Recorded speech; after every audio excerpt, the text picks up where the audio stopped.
afternoon. A lot of talking, a lot of handshaking. How was it when you kind of finished the game, got your first win, got home? Did you have a second to take it all in? I went to sleep. Did you straight away? Yeah, it's the best sleep I've had in about a week. Oh really? Yeah, it's been a great week, a week I'll never forget. Good win, good way to start. Now we have a really big game in a couple of days that I'm really looking forward to seeing how we'll do. Yeah. When was the last time you went to Stamford Bridge? I did a game. It was a charity game, a charity event. I actually played. I wasn't very good. I've also playing with? Played with Jimmy Floyd Hassel. It was about 5 years ago. Jimmy Floyd Hasselbank was playing. It was a really good mix of people. We had a really good time. It was for charity. It's a little bit different. It's going to be a little bit different on Wednesday night. Yeah, are you ready for, I guess this is a few days in, not even a week in, it's probably one of the biggest games of your managerial career, isn't it? Semi-final Arsenal, Champions of Silverware, Wembley final? I think people will look at it that way.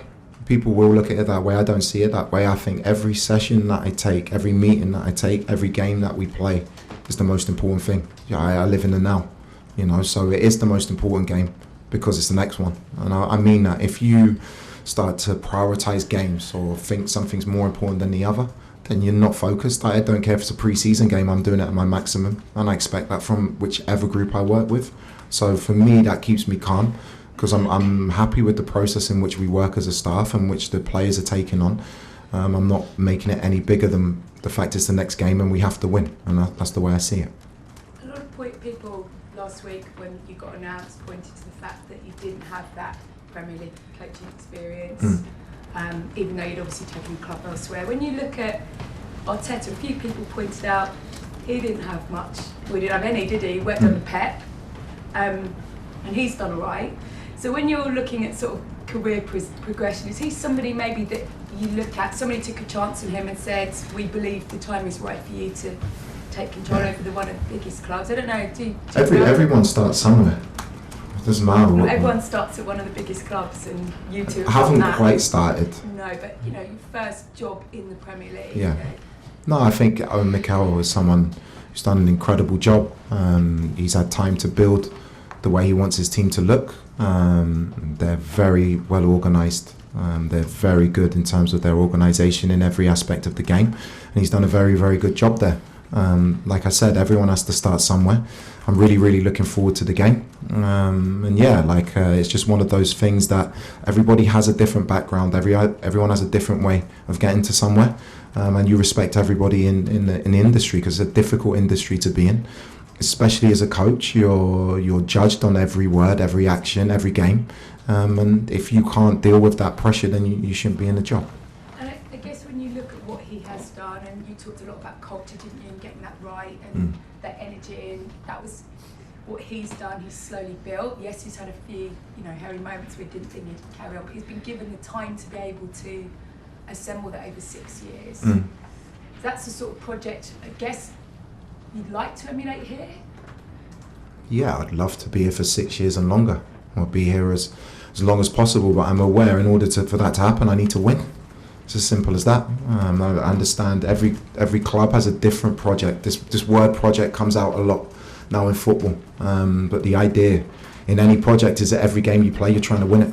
It's as simple as that. So for me, my focus is, yes, I've got ideas about what I want the team to look like in a year's time, 2 years, 3 years' time. But I think I've got enough resources and enough tools with me now to win now. I've made that clear to the players. So, we're going to give it our best shot on Wednesday. The lads trained very well this morning. And, I'll make a decision on the team in the next few days. And hopefully we go and attack the game. And just finally from me, you talked after Charlton about not really having much time to do too much tactically. But when you are facing Arsenal, who, despite sort of 10 changes yesterday, was still ruthless in terms of set piece and things like that. How much can you realistically do before Wednesday, or how much is it just about building confidence in your players that they have done this season and they can handle, the big pressure games? They've already shown that we've been working tactically on Arsenal from the moment I came into the club. know what an important game it is, watched all of their games, analysed every aspect of their game, including set plays, at which they're very good at. There's a lot you can affect. We talk about systems and tactics. What I was very happy with after being for 2 days, I saw an attitude in the team against Charlton that I really, really liked, in terms of our energy, in terms of our intensity to press, in terms of winning duels.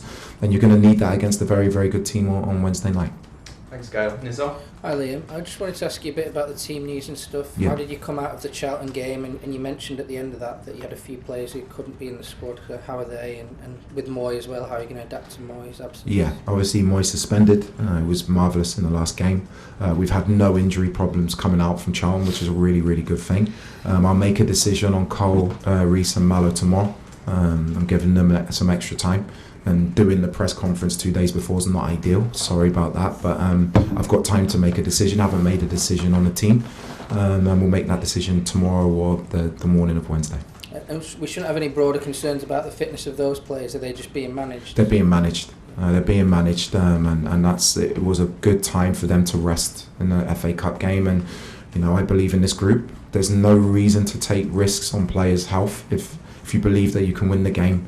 And they can come through and get extra training sessions and extra bits of work, and that's the way it's worked out so far. Thanks, Nizar. Ian? Hi Liam, how are you? I'm okay. Arsenal have been labelled set-piece FC this season because they've scored so many goals from set pieces. In a sense, are they taking football back in time? So have we gone through the period of passing and tiki-taka football to that, or literally is every coach different? Will you play differently against them because you don't believe in that? Arsenal are good at everything. They're good at everything. They're a good team, and it's not about taking the game back in time. You manage your 1% to be as good a team to win as many different ways as possible. I respect them. I think they'll respect us because we're a good team as well. But no, people can talk. I don't know who's calling them set piece FC. I'm definitely not. I think they're a team who are very good without the ball. I think they have a really, really clear idea in the way they want to play with the ball. And on top of that, they're very, very well organised with good delivery on set plays. That's what you want to be if you want to be successful. And, that's the idea for every coach. The word successful you've used a lot so far today. Mikel Arteta has been at Arsenal 6 years off the back of one success, the FA Cup he won in his first season. If you were to win the League Cup this season, would that buy you the time to get to 2-3 years down the road, which you want to? You've already outlined, you've got an idea of what you want this place to look like. No, I don't look at it. Like I've said, it's not a cliche. I want to win every game I play. It's very simple. It's not, if you don't take care of the next game, those trophies don't exist. It's as simple as that. So I'm not thinking about buying time. I'm thinking about winning the next game. I felt about that against Charlton. I feel about that against Arsenal. And after that, I'll feel about that against Brentford. I'm focused on the moment. I'm focused on putting on the best training sessions, the best meetings, the best advice, the best information I can to win the next game. Because of it, honestly, finals and trophies don't exist if you don't take care of them now. Thanks, Ian. Simon? Liam, you're obviously starting out playing wise when the Invincibles were around. Yeah. Is this the best Arsenal team since then, do you think? Oh, that's a good question. I'll never forget that. My first time was at Fulham at Highbury. First thing, I was 17, 18, I was on the bench for Fulham, and I couldn't believe the size, the physicality of that team, Bergkamp, Vieira. They were a good side, the Invincibles. I don't think it helps to label teams. We're in January. There's so much time left in the season. What I would say is Mikel's done a great job. They're very well organised, they're very well structured in every phase of the game. But this team and this club have already proved this year with 10 men, we caused problems before I came to the club. And we want to do the same again on Wednesday night. Yeah, how much? I assume that's one of the games you've watched, right? Yeah. And do you sort of see, even with 10 men, how Chelsea caused them problems and see that you can replicate that on Wednesday? Yeah, fundamentally there are tactical things that happen within a game. The way you press, the way you build. But what I loved about that game was the intensity of our group. If you don't have intensity, if you're not willing to do the basics or win duels or defend set plays well, you make it very, very difficult to win. So we need to have a really, really good game on Wednesday. But I'm confident in the group that they've shown, not just in the time before me, but in the last few days, they're really hungry. They really believe in themselves, and it's going to be a really, really good occasion on Wednesday night.